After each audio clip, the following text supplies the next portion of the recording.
Hi guys, it's Weedit, and I want to do a very experimental, playful pour using it's poster paint, so I don't know how well this is going to work. This is a paper mache letter X, and let me just tell you that you should prime these paper mache things before you try to put paint on it. This was kind of a disaster because I didn't put gesso on it, and then I tried to use this paint, and this paint is primarily translucent. It's not really quite transparent, but it did not cover, and I ended up having to go over the form with De La Rowney acrylic paint, and that wasn't true. I've got another pour that I'm going to be doing, the letter Y. I used this, and it did cover, so it's not really the paint. It's just that color green did not work. I am using these two colors, the poster paint by TriArt, on the X today, and then tomorrow I have my letter Y painted in this blue. Okay, it shifted and dried quite dark, which I actually do like, and I will probably use these colors along with these colors, I'm sorry, not in the frame, along with the violet tomorrow, and that's on the blue. But we're going to do the X today, and it's going to be sort of a squeeze pour. I've got a condiment bottle here, and I'm going to mix up my paint. I really don't know how the poster paint is going to work. The blue is my base color. I'm using quite a bit of it, and I will add some pouring medium to it if I can get it open. If you watched my Not So Pretty studio tour, then you know that I was able to move some furniture out and rededicate some of my spaces. I had been jewelry, crafting, and painting were all in one tiny area that wasn't quite the size of a room. And I had some in one part of one room and some in one part of another room. I'm looking at this. This is really quite transparent. I'm wondering if I should even have put pouring medium in there. I don't think I really had to. Let me add some silicone. But now I've got the better part of a room, and I'm just trying to put just a little bit of the silicone oil in. I don't know if the camera can pick up. There's that little puddle on the top that you can see.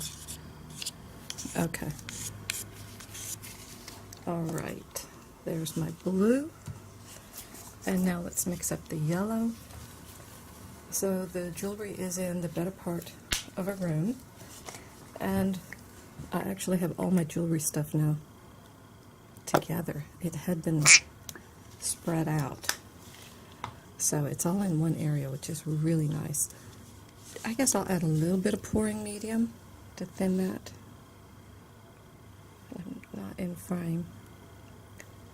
And then the craft area is one room by itself, and my painting stuff is in a room. I've never had this much room. I've always just kind of made do and put up work tables wherever I could tuck them in, so my supplies were kind of scattered, and they're not quite all together yet, but they're certainly a lot closer, and I have room to move them in. It's just a matter of getting that done. Okay. My pour bottle, squeeze bottle, and I'm not quite in frame. That's a little more than half of the blue. Put the yellow in, most of the yellow. There we go. More blue. And a little bit more of the yellow. And for those who don't know, I'm a math teacher, so I have the paper mache X and Y for my classroom. Okay, I'm going to tip it, give it a moment to settle. It's going to leak out, that's fine. I guess I could put my finger over that, but I've already got where I messed up there. So let's just see what we get. Oh, come on. No, I can't. I need more paint. I really thought I had mixed up enough.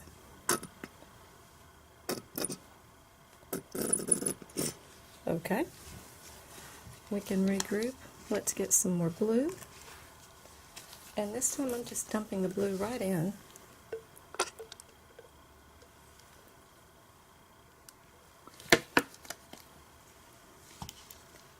And let's put a little yellow on top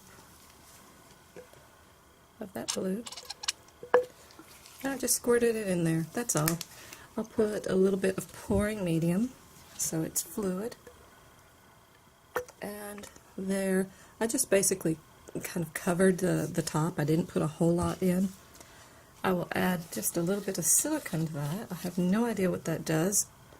Well, I do know what the silicone does, excuse me. I have no idea what will happen since I'm not stirring it in and it's not going into one color specifically.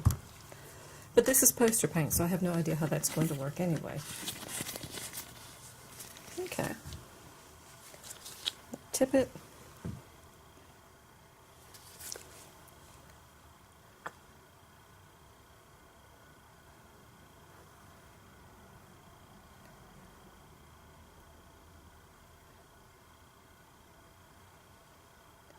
And I want it to run.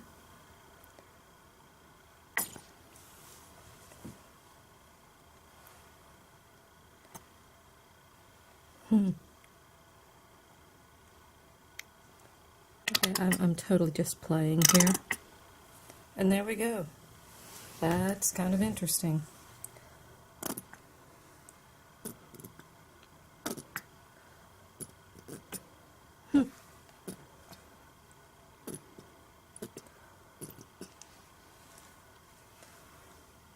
Oh, it is trying to get some cells. I really wasn't going for cells. And I've got a lot of the pouring medium right here, because remember I didn't do anything with that last batch. So let's see.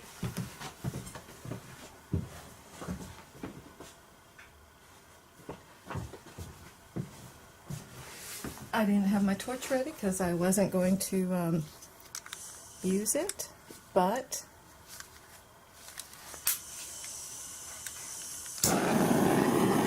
yeah, and now it's not really doing anything. I didn't mix that up, so I don't want to, I don't know about the poster paint, the tempera paint, so I don't know what it's going to do, but this ought to make a very cool X. I will be back when this dries. Bye. Okay, I'm back, and this is what the X turned out to look like, and I'm trying to get the light. You can see it is super, super heavily textured, which I would not want on a pour, but for my classroom, it makes a really cool variable. And I went ahead and did the Y. I used the fluorescent violet and the fluorescent blue, and as you can see, it's dark, very dark. And for some reason, this was matte, and I put a coat of gloss medium over it. This I didn't do anything to, and it's nice and shiny. So very inconsistent working with the neon paints. These were the poster paints, but perfect for my classroom. So thank you guys. Bye.